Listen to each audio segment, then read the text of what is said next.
Welcome to the Residential Movement.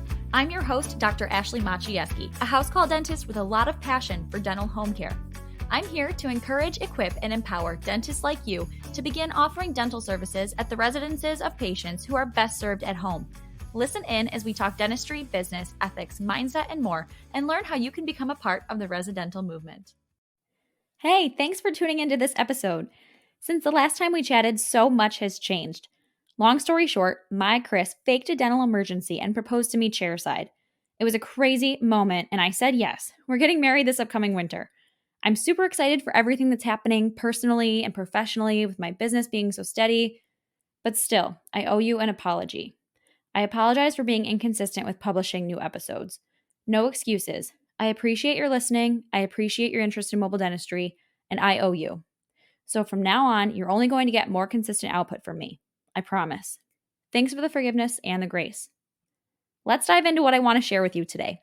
I want to talk to you all about a marketing experience that I highly recommend. Before I explain which marketing experience I'm talking about, I want to explain my personal relationship with marketing. I used to think that marketing was, at best, uncomfortable, at its worst, cheesy and sleazy. Plus, I knew that some marketing could be a real financial pitfall, so I just avoided it. When I started at Common Dental, I essentially relied on referrals from other at-home caregivers or from the local hospital and dental school. And I was busy enough, so marketing did not seem like a worthwhile investment. Then one day, I arrived to the home of a new patient, and I met him and his daughter, who was his caregiver. The daughter was nicely telling me, "I'm so grateful that I finally found your phone number. I called 24 other places before I was able to get a hold of you and make this appointment." She was saying this excitedly and in a gracious way, but hearing her struggle just made me feel awful. I know that people at home need my services. I know that their caregivers have a million things on their plates and they don't have all day to spend hunting down my phone number. I felt terrible that she had such a hard time connecting me and her father.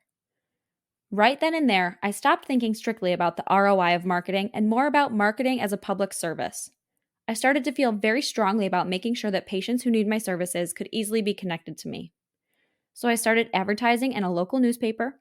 I put card magnets on my car, and most recently, I decided to invest in a booth at my local dental meeting. Being an exhibitor at the dental meeting was the marketing experience that I alluded to earlier. So today I want to tell you all about my first time as an exhibitor at a dental meeting. Spoiler alert, I highly recommend this for your mobile dental business. I was an exhibitor at a booth at the Buffalo Niagara Dental Meeting, the local dental meeting in my hometown where local dentists, hygienists, and assistants attend each year for CE. I've attended this meeting as a student and a dentist, but this year I was excited to be on the other side of the table and telling people all about Common Dental, my at-home dental service. Let me start off by saying being an exhibitor is a hefty investment. You've got to purchase the booth, you've got to stock the booth with marketing materials like brochures and business cards, but also with fun material like candy or prizes. Then you have to make sure somebody's working the booth. In a one-woman business like my own, the person manning the table for 2 days was no one other than yours truly. So yes, I invested in materials up front and took 2 days away from seeing patients to be able to advertise at this one meeting. Even though it's a heavy lift for one person, I still highly recommend it. Here are the top 5 reasons why I recommend advertising your at-home dental services by being an exhibitor at your local dental meeting. Number 1, I made meaningful connections. Relationship building is much more important than handing out a bazillion pamphlets or brochures. Being an exhibitor gave me the opportunity to really connect with attendees. I was able to speak directly with dentists, hygienists, and assistants who were curious about Common Dental. Sure, we discussed clinical and logistical things, but we also spent time connecting.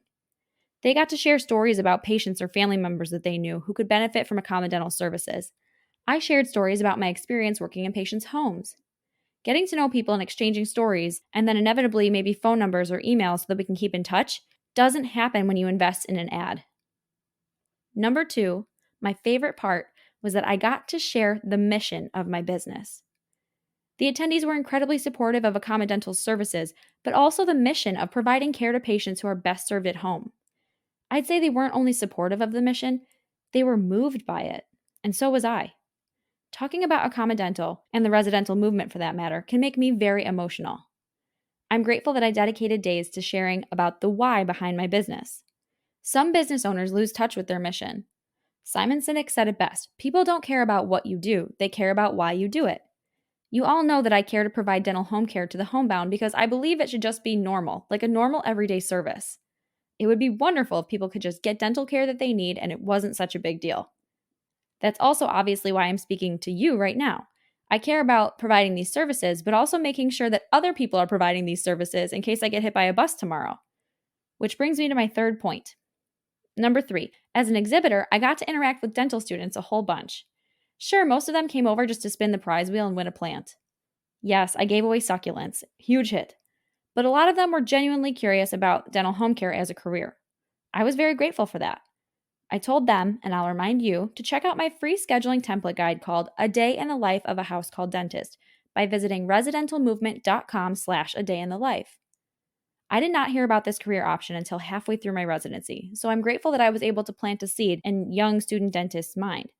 Maybe someday they'll decide to provide dental home care, just like I hope you might decide to do someday. Number 4, exhibiting sparked some great ideas. Attendees had brilliant questions that really challenged and inspired me. Their questions about my processes, travel radius, hours, all gave me a lot to think about. Hygienists asked about their ability to participate. Fun fact, in New York State, where I live, hygienists can't operate independently in someone's home. I'd love to see that change someday. So many hygienists expressed interest in offering at-home services. In your state, they might already be able to, but not here. So if you or anyone you know could help me change this around, please let me know. That's definitely something I'd like to work on. Number 5, it was just so much fun. I mentioned before how my booth had a prize wheel and everyone could stop and spin to win a prize. It was silly, but it was fun. I enjoyed chatting with my neighbors in the other booths, too. A lot of them, the different vendors, actually know one another from different dental meetings, which was something I never considered, but was interesting to learn. Chris came to help me out on the second day, so it was fun to introduce him to some of my friends in the dental community. It was really just a fun way to spend a couple of days. I highly recommend investing in an exhibitor booth, yes, to market your business, but more importantly, to connect with your community. For those of you wondering about the ROI, yes, I have gotten more referrals from people I met while I was exhibiting at the dental meeting. I'm sure that financially it was a net positive. Still, the fun and camaraderie were my favorite parts. When you decide to be an exhibitor at your local dental meeting, reach out to me at residentialmovement.com to tell me how it went. Whether you decide to pursue dental home care or not, please know that you can support those in need of it by contributing to the Home Smile Care Foundation at homesmilecarefoundation.org. My loved ones and I founded this nonprofit to offer financial assistance to people who struggle to afford at-home dental care. Thank you very much for listening to this episode of the Residential Movement. I'll be back next week with even more information to help you out. I appreciate you. That's a wrap on this episode of the Residential Movement. If you liked what you heard today, subscribe to stay updated and leave me a review. If you know someone who could benefit from this info, please share this with them.